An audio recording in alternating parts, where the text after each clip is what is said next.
Well, good morning, everybody, and welcome into the Farzy Show. Marc Farzetta with you. Hope you had a wonderful rest of your Monday. Welcome into this fine Hughes Day, as Hugh Lamont Douglas III will be joining us today on this fine Hughes Day. And, of course, we're here at the Steven Singer Studios. First and foremost, could not be more excited that the Flyers won a hockey game. Not just one hockey game, but two hockey games in a row. So there's that. That's a good start to the Hughes Day. We also have the Sixers back in action tonight at 9 o'clock. The Phillies finally have a center fielder, so we'll discuss that. And we'll get into all things bets in our big bets segment coming up at the end of the show. I actually bounced back last night. How about that? Lost an early game, and I decided, what the hell? Let's party on the late game. And that was the Bucks-Clippers matchup from last night because I think the Bucks are a fraud. There you go. But anyway, we'll get into all that and more on the show today. I look forward to discussing all of it with you. But we will start it off with the Philadelphia Flyers, who just went into last night's game playing against the Buffalo Sabres, a team that hadn't won in 17 straight games. And the Flyers decided to go down to that team 3-0. They go down to that team 3-0 before the third period. And you're watching these goals go by Brian Elliott. And you're thinking, all right, well, this looks like the same defense that Carter Hart has playing in front of him. So he's being left out to dry a lot of times. And the first goal, it looked like Sam Moran abandoned his post and skated over to the strong side of the ice, if you will.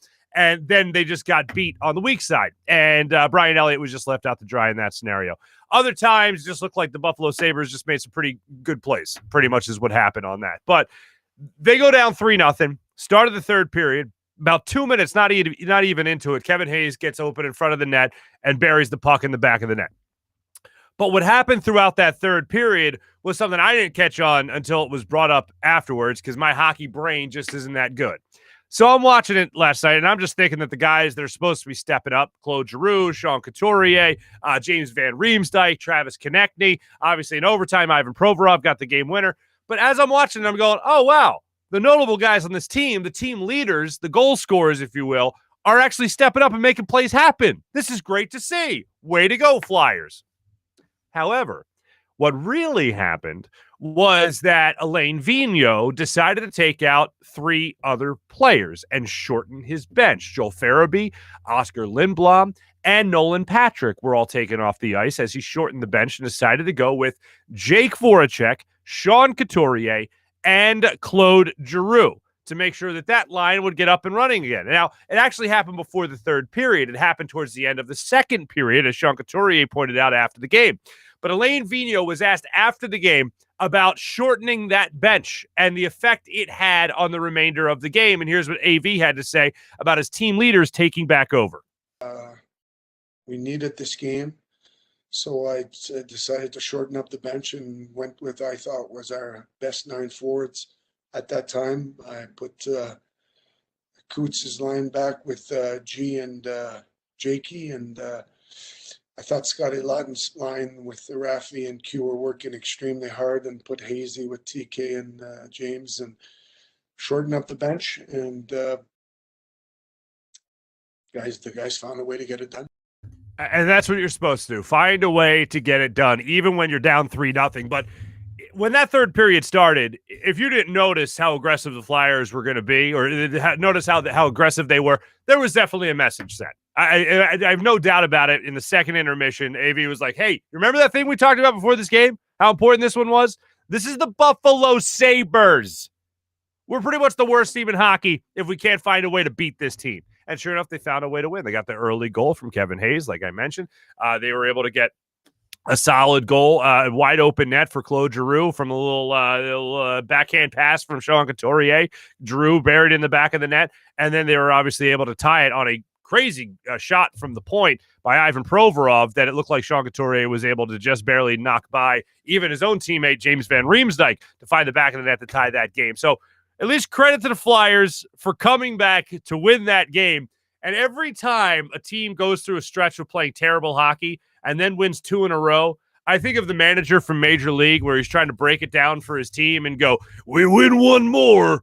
That's called a winning streak. So that's where the Flyers are at right now. And hopefully tomorrow they'll be able to put that winning streak together by beating the Sabres yet again. Now, there's a little storyline here that happened before the game, and that was from Carter Hart. Carter Hart, first off, apparently, I don't know, stopped working with the psychiatrist, the sports psychiatrist, the mental health coach that he'd been dealing with for a long time.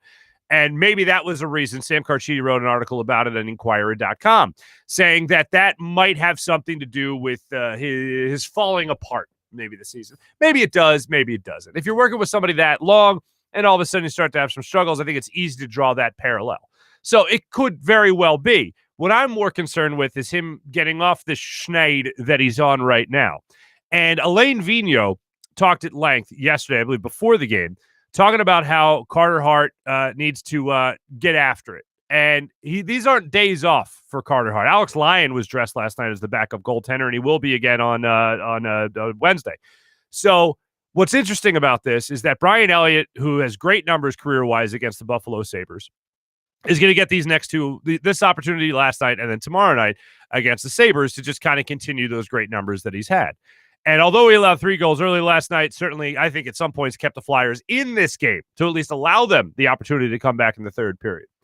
So as this game played out, you knew Alex Lyon was on the bench. You know he's going to be on the bench on Wednesday. And right now, they're not necessarily days off, according to Elaine Vigneault. They're not necessarily days off for Carter Hart, but more or less get-right days for Carter Hart. It was listening to Sean Couturier's comments about the work ethic that Carter Hart has, the type of workout he's willing to put together in order to get himself right is something that nobody on the team doubts, according to Shane Gostisbehere. Nobody doubts the work ethic of Carter Hart. He's going to do whatever it takes to get back on track. So these next couple days here are all about Carter Hart getting right off the ice, putting in good practices, putting in good workouts, putting in good pregame skates, even if that's the case. But everything he's doing away from the game right now, the actual game, everything he's doing on the practice ice right now is all to benefit him when he comes back. It's, I guess, to build his confidence, to make him feel like he's got, I don't know, he's fine-tuned, he's tuning himself up, whatever it might be. But Elaine Vigneault is saying these couple of days off, quote-unquote, are more or less for Carter Hart to get right. Look, I think you got to do that by playing. But I've never been a goaltender in the NHL. And of all the sports, if I'm looking at hockey, I'm like, yeah, whatever you guys need to do, because I don't understand most of it. But I just know that I like it. I just like watching you guys skate around trying to score goals and stop goals from being scored. So this looks like it's something that Carter Hart is going to have to work out on his own. And it's something that he's going to have to try to build up that confidence by just knowing what works for him away from the 60 minutes of hockey on game nights. That's what it looks like right now. And that's as it's being explained by Elaine Vigneault. That's the way it seems like that's the only way they're going to get Carter Hart back on track to the way he was last season. And fine, whatever works. They've tried everything else. Carter Hart has tried smashing his stick against the goalposts earlier in the season. Carter Hart has tried to bounce back from other poor performances throughout the year. If he needs a couple of days of not playing actual game hockey, sure, fine. Then you sit on the sidelines, you work it out in practice, do whatever you need to do to make sure you feel like you are technically sound, and then come back and hopefully you rattle off a couple of game shutout streaks. That sounds like a good idea. We're gonna get more on the Flyers game a little bit later in the show today, especially because I believe it was Ivan Provorov who had the end all be all. I believe it was Ivan Provorov that knew how to solve the problem. And I think he was on to something after the game. We'll get more on that in our morning rush. Coming up, we're going to get into right now the conversation of the Phillies center fielder. We talked about it yesterday. It looked like Odubel Herrera was going to win that spot. Him and Bryce Harper were tied for the team lead in home runs in the spring with 4. All right, not great, but good, whatever. The team lead's team lead. I didn't want that to happen. The guy I was rooting for was Adam Hazley. I thought that wasn't going to happen because of Adam Hazley's injury. However, the Phillies decided Roman Quinn, which I thought was undeniable with the way his batting average was, especially throughout the spring, that he was going to get the opportunity to do it. But for whatever reason, it started to get more and more drummed up that Odubel Herrera was going to win that starting center fielder position. Now, I also say this knowing that before yesterday's game, Joe Girardi came out and told the media that even if it's opening day, that doesn't mean it's permanent. Whoever wins that starting job on opening day, it doesn't mean they win it for the year, obviously. It just means that they're going to go out there on opening day and be the starting center fielder. So it's always up for debate. There's always going to be a competition. So with that being said, I'm even more shocked that Odubel Herrera is not even in the opening day roster for this ball club, especially with the money that he's owed and especially with the talk that went into it. For him not to be on the opening day roster, for that to be Adam Hazley and Roman Quinn, don't get me wrong, I'm happy. I just don't think Odubel Herrera, look, we all know the off-the-field stuff. We all know about that. Nobody's denying that. No one's pushing that aside. But if you just think about it from the way Dave Dombrowski, I thought, was approaching it, and John Middleton, whose decision it was ultimately going to be, if you remember from even before spring training, I thought they were going to go with the money decision and say we didn't want to just chalk up, $13 million and say, well, we're just going to pay that to a minor leaguer, and that's that. Good for them. I think they made the right decision morally, and I think they made the right decision baseball-wise. I don't think Odubel Herrera has it in him to be a very good baseball player anymore for a long period of time. I think he has mental lapses in this game that will last a lot longer than any hitting streak he'll be able to put together. And sure, he might have a solid week where you go, wow, this guy's amazing. Well, look at this. Odubel Herrera is incredible. Yeah, I don't think it's worth the squeeze when you watch the rest of the season and you go, wait, how does he misjudge that fly ball? How does he misjudge that pitch? How does he swing at a pitch 10 feet outside the strike zone? How does he continue to do that? It's like some guys like Rhys Hoskins, for instance, you're saying be more aggressive. Odubel Herrera, you're saying, well, you back it off a little bit. But Odubel Herrera doesn't make the opening day roster. The guy that I was really rooting for, Adam Hazley, obviously does, along with Roman Quinn. And this is where you have to really weigh the financial investment versus the draft pick investment. The draft pick investment goes with the tip of the cap to Adam Hazley as an 8th overall pick, 24 years old. You want to see that guy get every opportunity right now to prove what he can do. Plus, you're talking about a guy who can hit 265, 275 in your lineup, can run a little bit, doesn't necessarily hit for pop, but you want to see that progress. So the only way to do that is to actually watch him get playing time. So you just have to let him play. And we all know, you hate saying it because it's almost like you're rooting for it, and I'm obviously not doing that. I've been following, as most of us have, I've been following Roman Quinn's career for a long time. And every injury he's had from the minor leagues to the big leagues, you feel for the guy. I mean, there comes a point sometimes, if you have any sense of humanity, where any sense of compassion, where you stop throwing your hands up in the air and saying, oh my God, why does this guy keep getting injured too? Oh my God, this guy's hurt again? And that's how you kind of feel about Roman Quinn. So as long as he can stay healthy, I think he can be an asset to this team. The speed is just unquestionable. But overall, the guy that I still want to take that spot, the guy that I want to fill out the description that Joe Girardi laid out in the beginning of spring training with, the guy that you want to grab that spot and say, this is my job, I want it to be Adam Hazley. Younger guy, higher draft pick, much more of an upside. That's the guy that I want to see take the center field reins. And you know what? Maybe down the line it's Mickey Moniak. Maybe he tears it up in minor league ball. Maybe he's a guy that actually comes up later in the season and takes over. Maybe Scott Kingery plays well in the minor leagues, and maybe he finally gets it right as well, and he comes up to do a little bit more of a platoon job along with Roman Quinn and Adam Hazley at the center field position. So there's a lot of things that's surrounding the center field mark right now for the Phillies, but at least for now, for at least the first game of the season, it's solved. And it looks like for the foreseeable future, right now, you at least have the platoon of Adam Hazley and Roman Quinn. And good for the Phillies. They're not trying to square peg, round hole it right now just because a lot of money is due to Odubel Herrera. Before anything happened in legal matters with Odubel Herrera, I think a lot of us were getting frustrated with the way he was just playing baseball anyway. So from a baseball decision, from, as I said earlier, a moral decision, I think the Phillies made the right decision in what they're doing with center field, at least right now. Look forward to the Phillies getting underway on Thursday. Wow, 3:10 start time against the Atlanta Braves, and the season will be underway at Citizens Bank Park. Can't wait for it to get underway. I'm a baseball nerd, and I love it. I love every second of it. We got some Eagles news that I failed to mention right at the top of the show.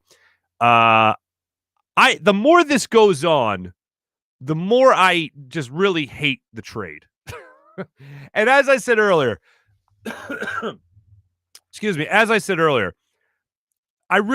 if it's any other team, objectively, I said this yesterday, to recap it, if it's any other team, I'm going, oh, well, this is a pretty good trade. You get a first-round pick next year, you move back, you probably get the guy you still want, fine. Man, it's a roll of the dice. And I know that yesterday our discussion was that if it's any other team, you feel good about it. But the fact that it's Howie Roseman, you can't feel good about it. Now, this is the roll of the dice here is betting on Howie Roseman, knowing the draft market so well that he still feels like he can get at least Jalen Waddle with the 12th overall pick. I don't want Jalen Waddle. I at 12, sure, if you were picking 12, but you didn't have to pick 12. You could have still just rested on your laurels and probably still had 2 second-round picks next year. Not 3, but 2, and getting yourself what you would describe as a can't-miss prospect at number 6. So even if there was going to be – so here's what's got to happen. For this to look good, Kyle Pitts has to be off the board by 6, and Jamar Chase does. I don't think that's going to happen, considering the quarterbacks that are most likely going to go in the first 5 picks of the NFL draft. So the Eagles are taking a huge dice roll here, trying to predict what other teams are going to do. And the latest thing that came out with Albert Breer saying that the Bengals were most likely going to take Jamar Chase. So the Eagles felt like, no, then we're good. So that then means that also at some point Kyle Pitts would have to be off the board. That doesn't make sense to me. And the fact that we know Howie better than anybody makes us look at this and go, so wait a minute, you're gonna downgrade your position at 12 at the wide receiver you could be getting here, or the offensive weapon, the OW you could be getting here, when you could be getting a guy, excuse me, that is a knockout, an absolute knockout, slam dunk, sure thing of a draft pick, where now you're resting on your laurels going, at 12, we could take Jalen Waddle. And I'm not saying Jalen Waddle is any type of slouch, but he did have the reigning Heisman Trophy winner playing next to him. He did play in a great program, obviously, at Alabama, and that's not a knock on him by any means. But if you're asking me who I want the ball to go to in a clutch situation, Kyle Pitts, even Devontae Smith, who could still be on the board, but we'll see. If it's Jamar Chase, yeah, it's Kyle Pitts, it's Jamar Chase, it's Devontae Smith, and then it's maybe Jalen Waddle. Like, this to me just seems nuts. It seems like the Eagles had that slam dunk positioning in this draft and instead said, we can still get a pretty good player. When there's 2 game-breaking players available earlier in the draft, probably one of them at least available at 6. So for us to actually like this as a fan base, I think what has to happen is Kyle Pitts, Jamar Chase have to be off the board by 6. And then the Eagles would still have to get a target for Jalen Hurts at number 12. If they go corner, if they go Patrick Surtain or something like that at 12 overall, I think that's where we just riot. I think that's where everyone just decides, all right, grab your pitchforks, everybody. Grab your torches. We're going. See you at the link. And that's where we don't feel optimistic about the upcoming season. And also Howie Roseman making even more draft picks. All right. So that report that came out from Albert Breer on SI.com, Monday Morning Quarterback, that has me worried. If it was just Jamar Chase that they were worried about going to the Bengals at 5, all right, well, what about everybody else? What about Kyle Pitts? What about staying earlier in this draft where you already have 2 first-round picks, most likely, in the upcoming draft, a year from now? Why not just say, hey, look, we still got 2 first-round picks next year. You got to go for 3? All right. More power to you as we just walk into this NFL season that is just going to be bonkers with 17 games and just a team that not a lot of people have a lot of confidence in. Let's put it that way. We'll speak to Hugh Douglas coming up in just a minute here about those 17 games and also what the Eagles are doing with this draft. And Hugh watching everything from afar as we just kind of light things on fire here in Philadelphia. So we'll get into that as well. Sixers, looks like George Hill is going to still take some time with that thumb injury. Not exactly sure when he'll be able to join his new squad, hopefully within the next week or 2. Joel Embiid, not going to be back for the game tonight against Denver. Looks like he'll be back at the end of the road trip when the Sixers return home. So we'll wait to see how all that plays out. Coming up, of course, we have our morning rush. We also have our social media check-in. Make sure you click subscribe on our YouTube channel, obviously. And we also have our big bets segment, how I bounced back in one night. We'll talk about that. But right now, I got to tell you about Steven Singer Jewelers here at the Steven Singer Studio. I like to say everybody, like to send everybody to Steven Singer Jewelers, the other corner of 8th and Walnut, or at IHateStevenSinger.com. Here's a little pro tip from Steven Singer. If you go into a jeweler, not Steven Singer, they like to mark up the price. So that when you're sitting across from their jewelry expert, right, from their jeweler, when you're sitting across from them, you feel like you're going to get some kind of deal when you're like, oh, I'll pay $200 less, and you haggle a little bit, you negotiate a little bit, so you feel like you won. You know what? Nobody wants that pressure. You don't want to feel like the guy next to you is paying less than what you're paying. So at Steven Singer Jeweler, they don't mark up anything. They just put it at the perfect price. So when you walk in the door, all you're worried about is what you want to buy, not what you want to pay for it. And that's why the perfect price is set from the get-go, from Jump Street. As soon as you walk in the door, the real jewelry expert walks you through everything, and everything's already set at the perfect price. So it's less worries for you.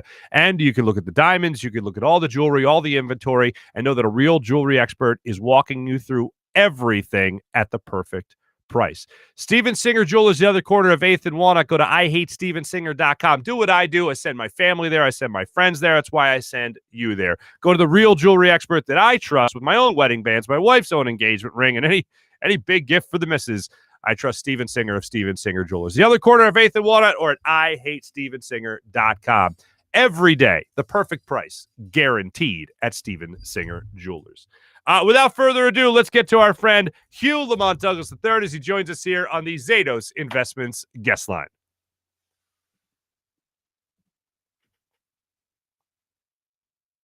Everybody's favorite day of the week, Hugh's Day, is upon us with our good friend Hugh Douglas joining us from 92.9 The Game, my friend. What's going on? What's going on, man? How you doing this Tuesday? I'm doing fantastic. Thank you very much. I will say, I know that you follow the Eagles from Atlanta. You follow the Eagles fans from Atlanta, again, working for 92.9 The Game. And you see the outrage. You see people reacting to them trading back in this NFL draft from 6 to 12. Hugh Lamont Douglas III, what have you seen? What can you report back to us? I got to give a shout out to Marcus Hayes, because I don't know if you saw his tweet. It was something like, it was Jeffrey Lurie and Howie Roseman talking. And he said something like, hey, there's no way we can mess this draft up by doing anything. And he said, hold my beer. And he had to hold my beer. And I just laughed. And people like him, a couple other people, I follow a lot of people in Philadelphia, and I try to glean as much as I possibly can down here in Atlanta. But I can tell you this much. From some of the tweets that I saw, people weren't that happy about it. They were not that happy about it. It's not the tweet you were referencing, but I'm looking at one right now from Marcus Hayes saying Howie and Jeffrey punched themselves in the face again. No, Marcus, listen, I don't know what has happened to Marcus over the years, but he's gotten real cratchety and salty. And Marcus does not care. Marcus lets him fly. He lets him fly, and he pulls no punches, which I totally love. Mm-hmm. But it was just like when he had that tweet, man, I was just like, wow. That kind of summed it up. Because then after you read through the timeline of other Eagles fans, they weren't happy as well. Oh, no. Yeah. Because you're talking about, even on your show, when you're talking to Brandon Graham, everybody's talking about Kyle Pitts, the receivers. One of the receivers, a weapon. And let me self-edit. And you trade back. So, I mean, hey, it is what it is. Yeah. Well, first off, on Marcus, I don't know a time when Marcus wasn't like that. And I love that about Marcus. Marcus is like, hey, man, like I say all the time, Philadelphia is the city that will tell you those pants make your butt look big. Like, we'll tell you. Like, that's how we are. Marcus is that kind of person, and that's what I love about Marcus. Yeah. Yes, he is. Yes. So more on that perspective, because you just referenced what Brandon Graham told us, which was you want Jamar Chase, you want Kyle Pitts at number 6 overall. He doesn't want to hear about a rebuild, whatever it might be. So if you had to guess, as a former veteran player in your own right, when the team does this, what's going through your mind? Ooh, I would say with this being a new regime and everything, and if I'm somebody who has been with the Eagles for a while and I'm watching this, I'm not happy. I'm not. But at the same time, there's still a lot of unknown that we still have to face with this coach. Not unhappy about it, but you hope, fingers crossed, that they're going to make the right moves that's going to make our team competitive. Because you know just well as I do, Mark, football, you don't play that long. Money and memories. You try to get as most of both of those you possibly can when you're playing the game. And, you know, Brandon being in a situation where he's won a Super Bowl, you know, he wants to end his career in Philadelphia. I know he would love to end it on a high note. Fletcher Cox, guys like that, you know, mainstays of that defense. I know they would love to end it on a high note. So, yeah, you want to be competitive, especially in the NFC East. Now you look at the teams, you look at the Dallas Cowboys and, you know, the fact that, you know, Dak Prescott's coming back and, you know, they're revamping their defense. You want to be competitive in your division.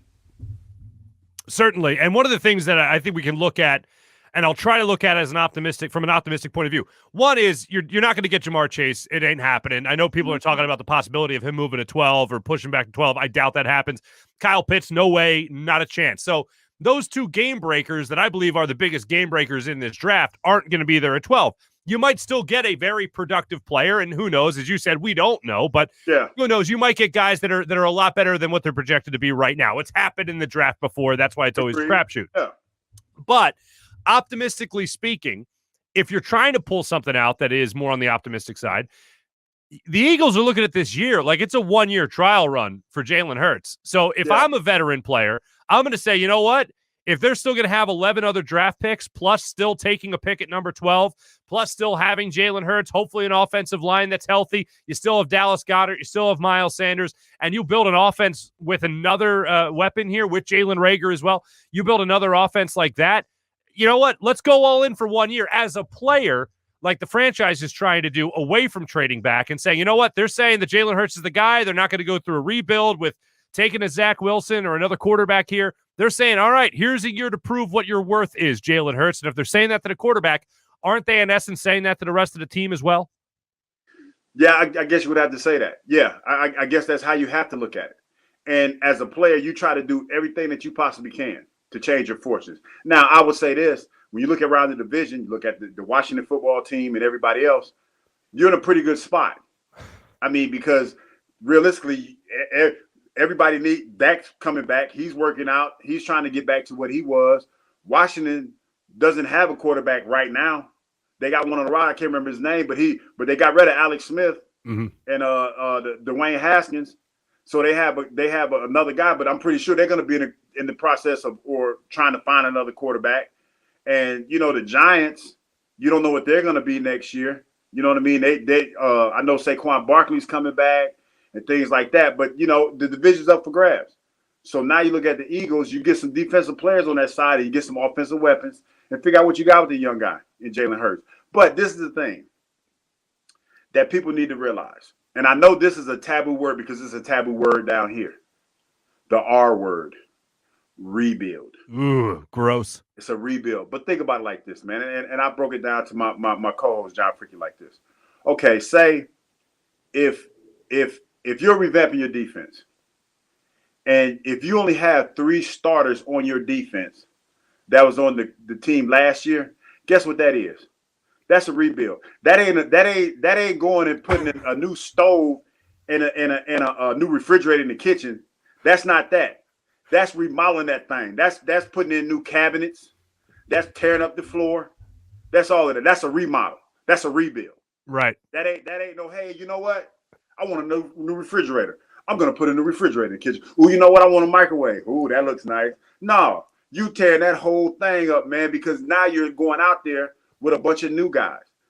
That's what it is. I know that's a dirty word in the NFL. When you talk about new coach, new offensive scheme, new pieces to play with, especially on the offense side of the ball, that's a rebuild.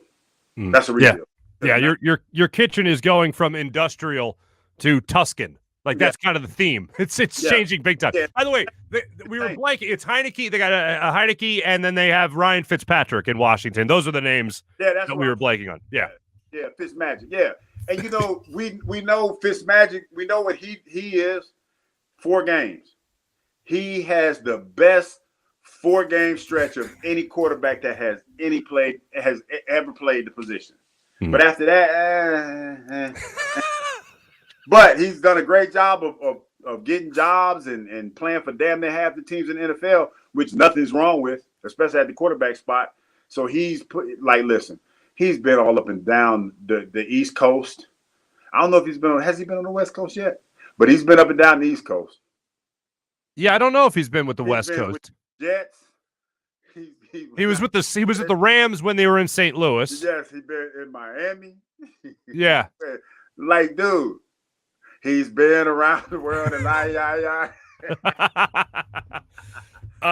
Hugh, the other pressing issue here is the NFL and 17 games. Now, this has been talked about for a while. So right now, 17 games. Where do you stand if you were in the league right now and they tell you, hey, by the way, there, partner, we got one more game added to the schedule? What goes through your mind as a player if you're told about an extra game? What is that? How does that reflect in my check? Okay. First thought, because at one point we were talking about doing this when I was playing. Mm-hmm. And this has been around for a while, yeah. Yeah, they were just trying to figure out logistically how can you get it done and all this other stuff. And the biggest gripe for the players back then and now is how is that keeping us safe? And things of that nature. It's kind of hard to say. It really is. We went from, a 14-game schedule to a 16, and people were griping about that. It's hard to say. And then when you think about the way that they practice now, I can sit here and tell you to a man, they don't practice the way that we did when we played. They just don't. They just don't. Mm-hmm. I agree. I think that's factual. I don't even think that's an opinion anymore. It's still dangerous. The game is still dangerous, and guys still have concerns for that. I think, honestly, if I'm just brainstorming here a little bit, I think the best way to make this good for guys, and this is a radical idea, I think that they should have lifetime health care. Something like that. Because I think that's what people are worried about, and just change the healthcare plan, and make sure that these guys are taken care of a lot better than they are. I mean, that would be, I think that right there within itself would make guys stop complaining. Quite possibly. Taking care of me for the rest of my life. Mm-hmm. Taking care of my hospital bills if I need them, my replace my knee or my hip or whatever, my back if I need my back operation or whatever. Do that. I think that guys would probably look at it a little bit different. The NFL might come back and say, "How about 18 games then?" You know what? But it's listen.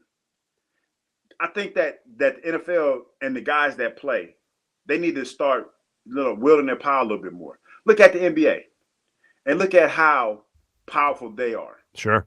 And you talk about LeBron James and those guys and how they came together and made the NBA basically bend to their will when it comes to certain things.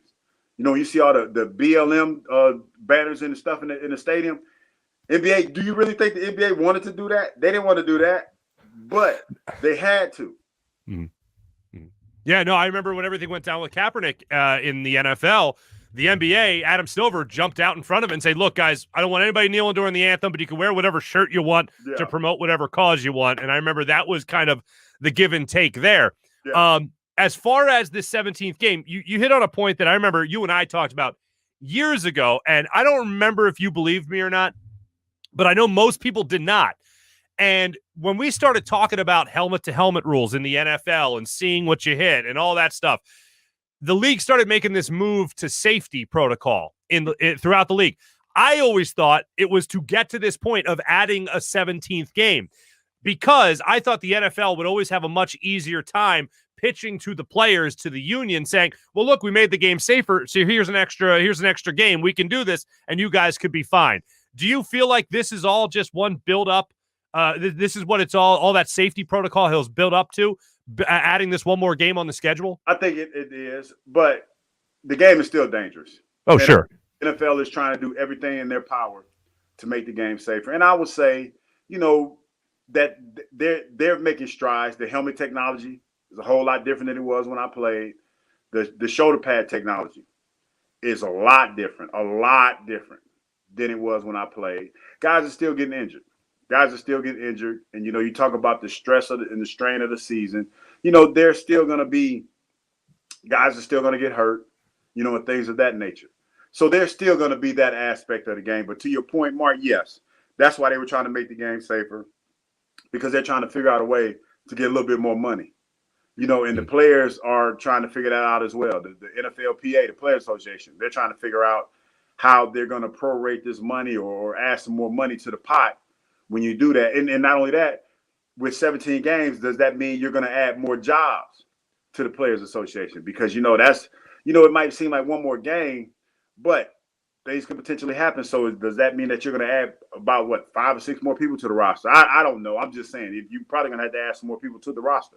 Yeah, no, that stuff has been brought up. And to your earlier point about practices not being as tough as when you played, I mean, you're absolutely right. And that could be part of the reason that the owners group and all that, the owners have said, oh, you know what, we'll get a lot more lenient on practices and, no more two-a-days and all that stuff. That could be another reason for it. Like, I think now that in the NFL, you only got a handful of padded practices throughout the whole year. Like, even in training camp, you only got so many padded practices. So it's a lot different. It's a lot different, and they're trying to design the practices to keep guys fresher and healthier. But again, like I said, it's different, and guys are not going to look at it. The guys that are playing now are not going to look at it the way that I looked at it when I played, because it's just different, and that's just the nature of the beast. So let me ask you this: is the game we watched today better than it was 20 years ago? Is it better? I say they're definitely making more money. I mean, but as far as better, I would say the tackling is a lot more sloppy because that's just like trying to build a house and you don't know how to work with your tools.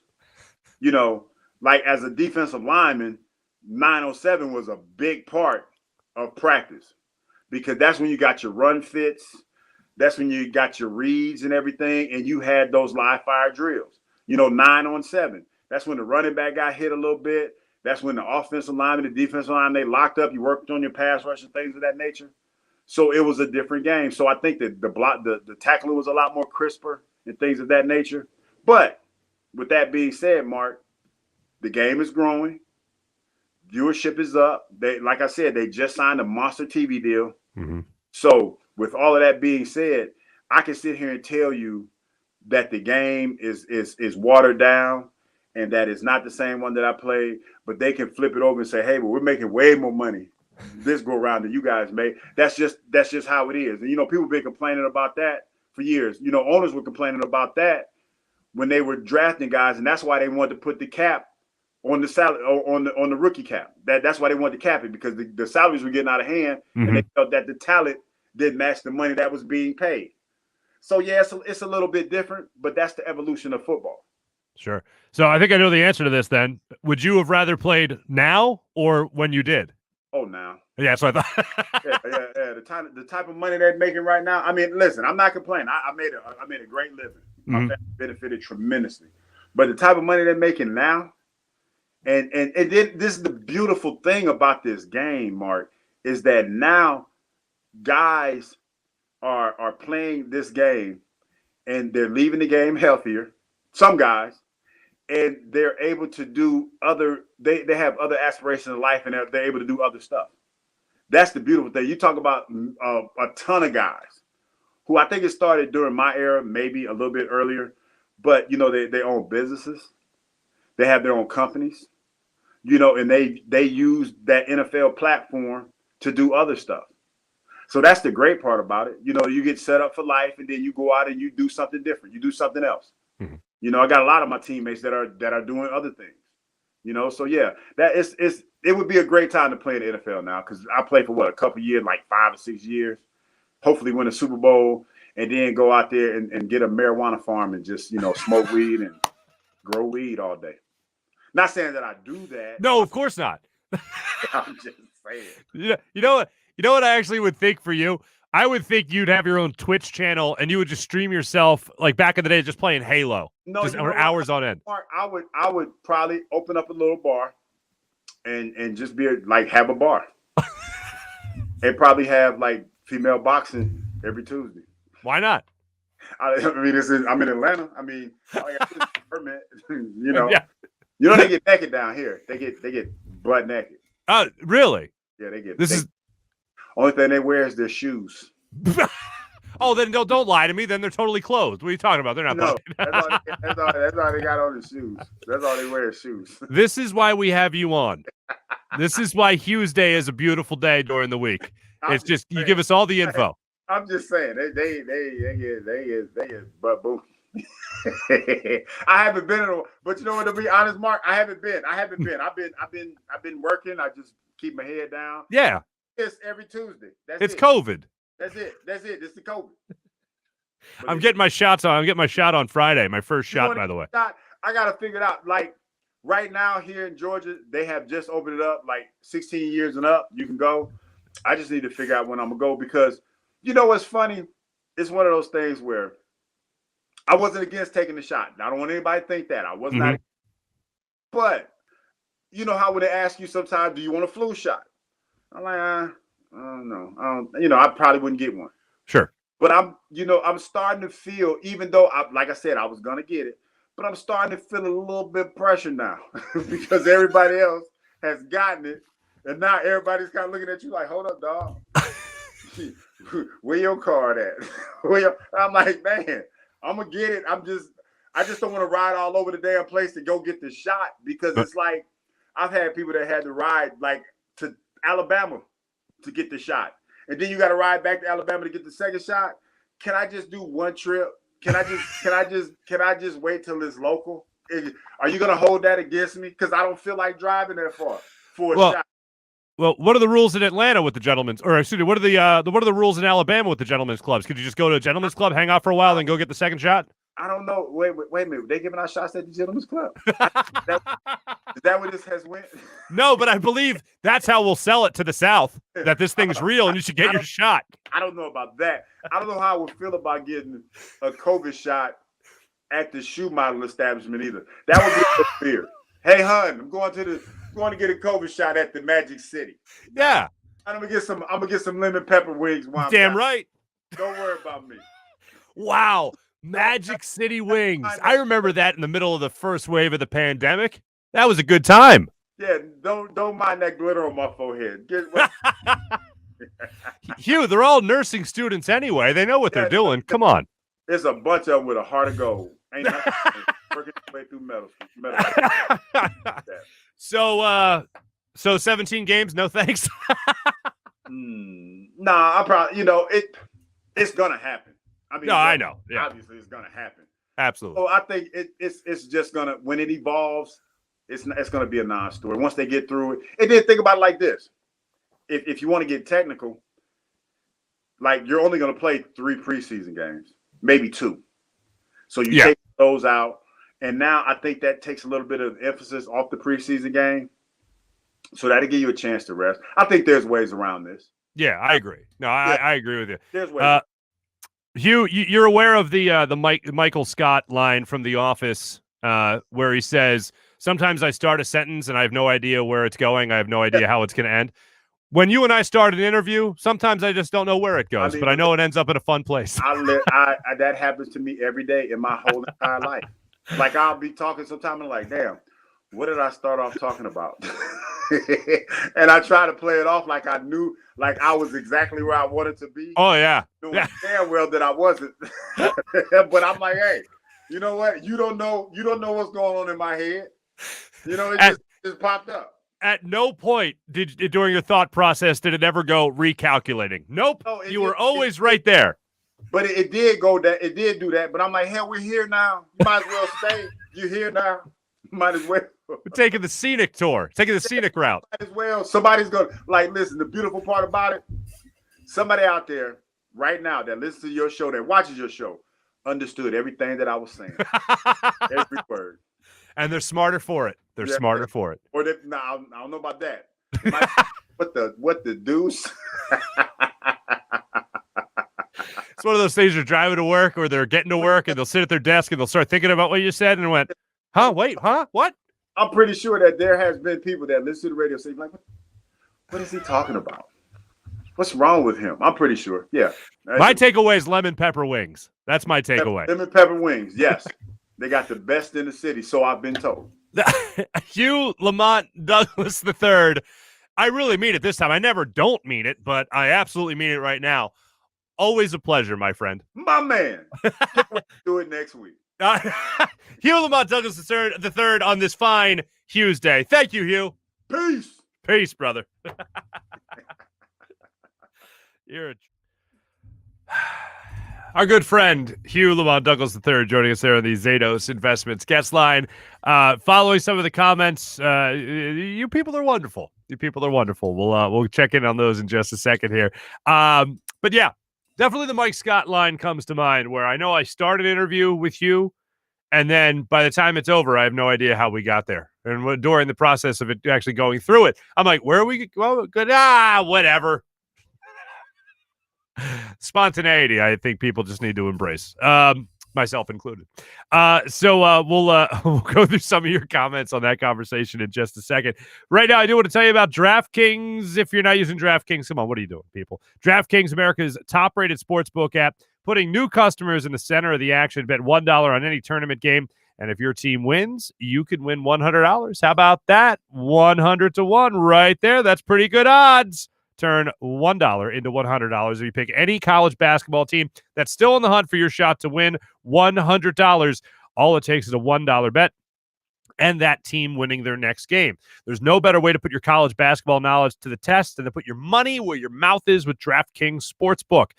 Don't worry if college basketball isn't for you. DraftKings has great offers on daily odds with boosts, also with pro basketball, college basketball as well, hockey, golf, and so much more. DraftKings safe, secure, and reliable, so you can deposit and withdraw your funds at your convenience.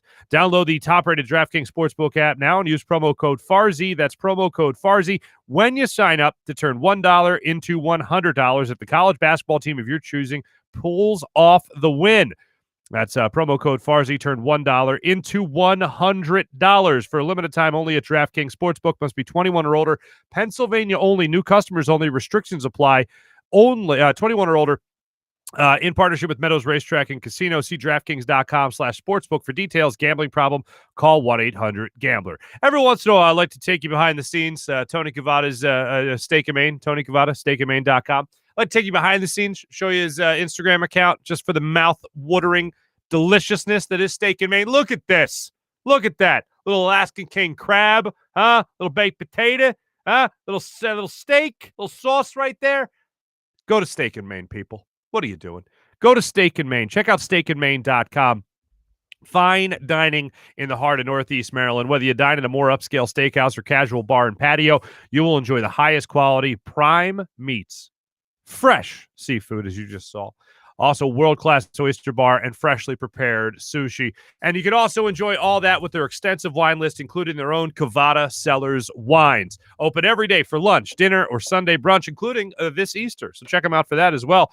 Steak and Maine, Northeast Maryland, voted #1 place for steaks in America by the Travel Channel and Cooking Channel. Check it out for yourself. Go to steakandmaine.com for more information.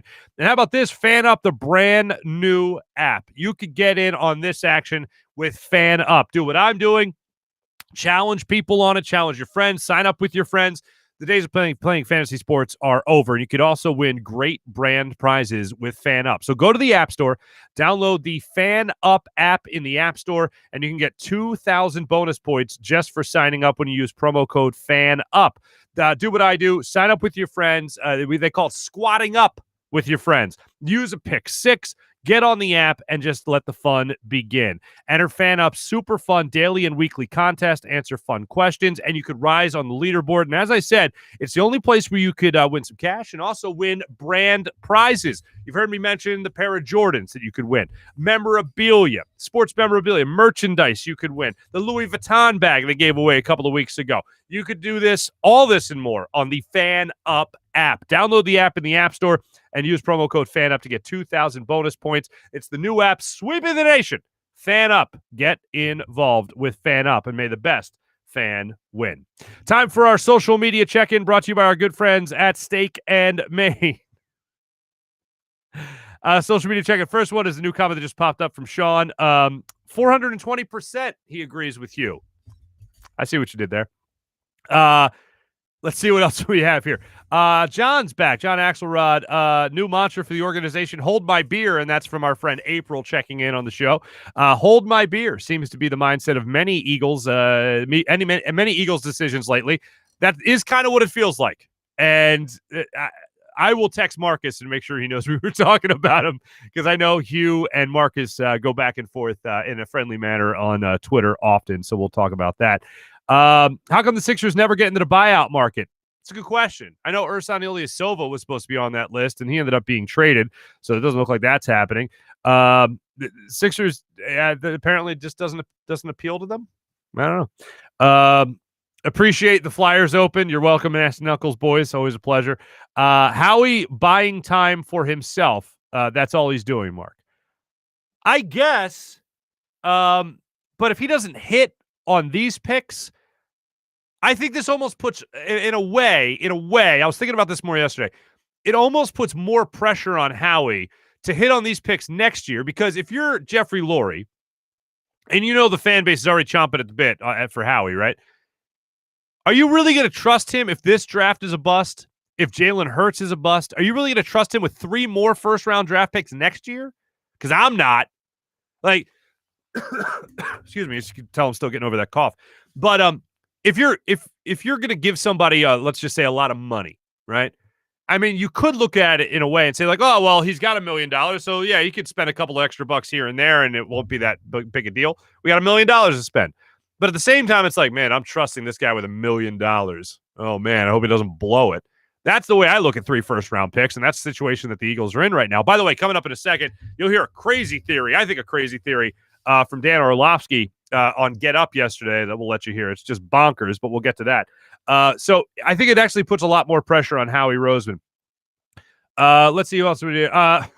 Brett's checking in saying, I didn't like the Moniak pick at the time. He looked like he was still 2 years away from hitting puberty then. That's true. However, right now, Mickey Moniak actually got swole up 2 years ago. I actually went up to Reading. I mentioned this before. I went up to Reading to interview him, and I knew he had bulked up. I just didn't know he bulked up that much, and it was insane. And it looks like he even put on more muscle this spring training. So, yeah, I think the jury's still very much out on Mickey Moniak. He's, 23 years old now?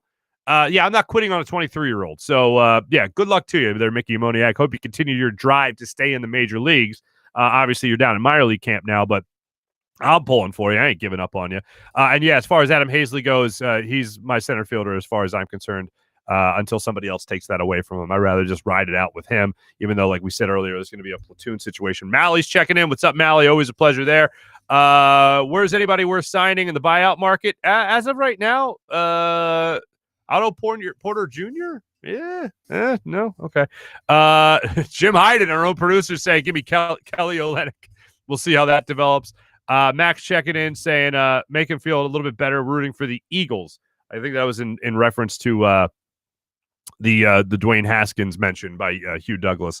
And then finally, Hugh's Day is the best day. April, we appreciate you. Michael saying he loves the show. Michael, we love you. Thanks for checking out the show on YouTube. We appreciate that. That is our social. How do I forget? One more thing on social media check-in brought to you by Steak and Maine. Our poll question that's out there right now. More football with 17 games, or you hate it? How do you feel about the 17th game? Right now, only 55% saying, yeah, more football. To me, I thought 16 games was perfect. However, I do feel a little vindicated. Not that I ever search for vindication, because when I have an opinion, that's how I feel, and I don't need you to tell me, hey, way to go. You know what I'm saying? Or, hey, Mark, you were right the whole time. I know I was right the whole time. But anyway, I've been saying for a long time that the whole reason, like I told you, the whole reason the league was going about these safety protocols and helmet-to-helmet hits and concussion protocol and all that was to sell you another game, at least.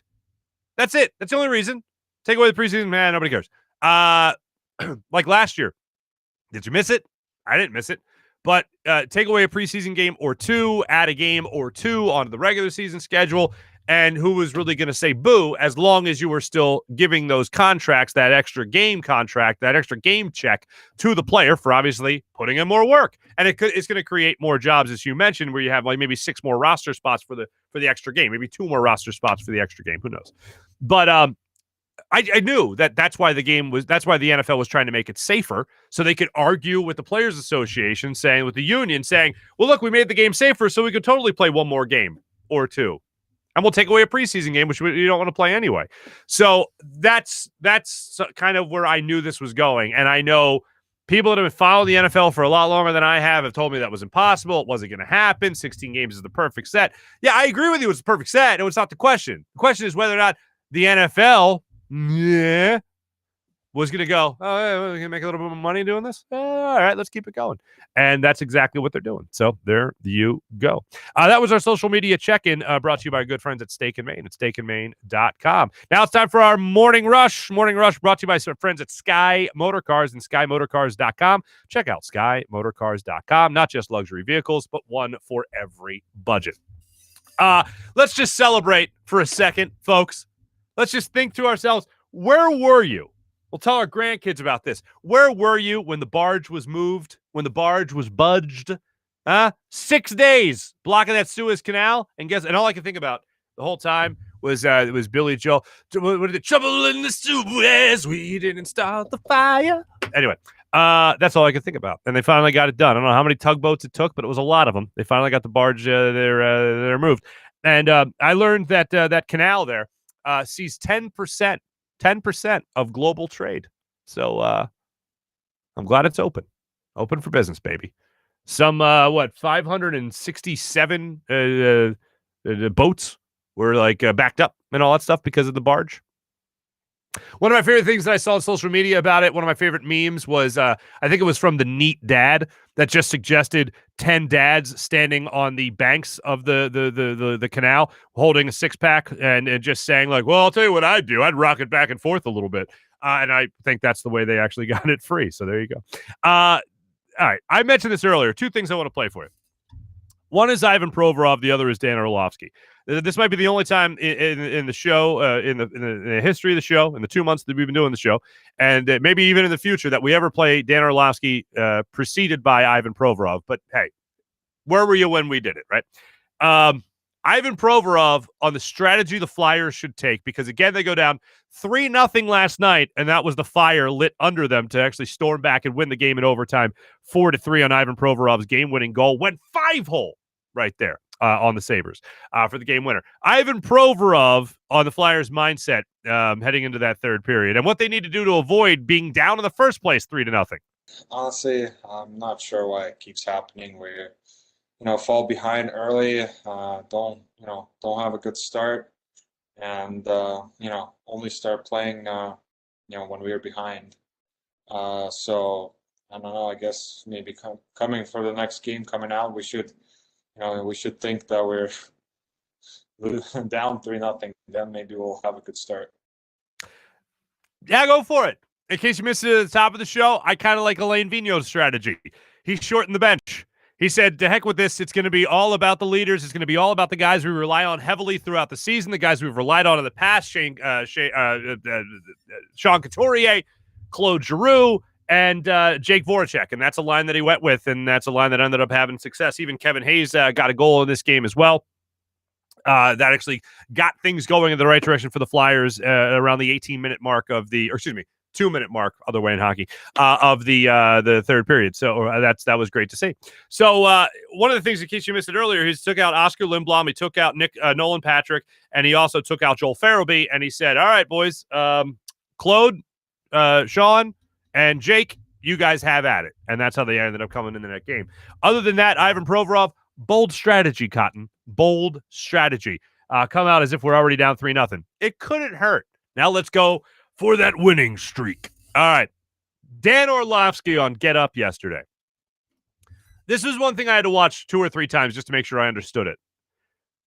Dan Orlovsky believes that with the Eagles moving back, and this is apparently what he wanted them to do. He wanted them to move back. So now they're at 12. He thinks now the Eagles are even more in play for Russell Wilson. Take a listen to Dan Orlovsky break it down, and he's teed up with this by Mike Greenberg, who says, hey, so Greeny says, so Dan, this is exactly what you wanted the Eagles to do, but now they're in a situation for Russell Westbrook. Here is Dan Orlovsky explaining his stance. Thank Greeny, but I also think what transpired Friday puts them into the Russell Wilson conversation for the now and the future. Okay, this is a bad football team, so I like the fact that they're not making panic decisions. But the reality is they now have a young quarterback, Jalen Hurts, and probably 4 first-round picks over the next 2 seasons, this year and next year. So and we know that they've sniffed around Deshaun Watson. If you have sniffed around Deshaun Watson, you for sure better be sniffing around Russell Wilson. And now this at least gives Philadelphia two options. They can, one, figure out what they have in Jalen Hurts. I've said that for weeks now.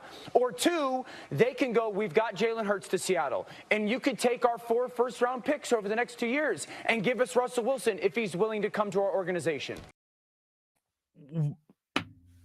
So what we're doing is, and Dan's one of my favorite humans on the planet. Let me just say that. So what we're doing is trading 4 first-round picks for Russell Wilson.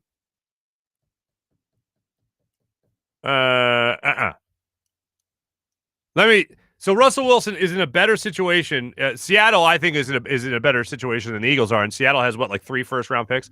3 picks. The way I'm looking at it is I'm not making that deal, because if the Eagles are in a rebuild, I know Russell Wilson makes any team a contender. I know he's that good, and I get it. But Seattle has him set up so much better, offensively speaking, at least offensively speaking. I ain't making that deal, and I love Russell Wilson. That, to me, would be Howie Roseman going, well, let's see what the hell happens. Let's trade away all the things I just acquired, get this quarterback in here, and then, hey, let's throw to J.J. Arcega-Whiteside, and hopefully everything works out better, because he's just like DK Metcalf. God, no. I'm not for that. I don't think that would be a good move by the Eagles, as much as I'd love to see Russell Wilson here.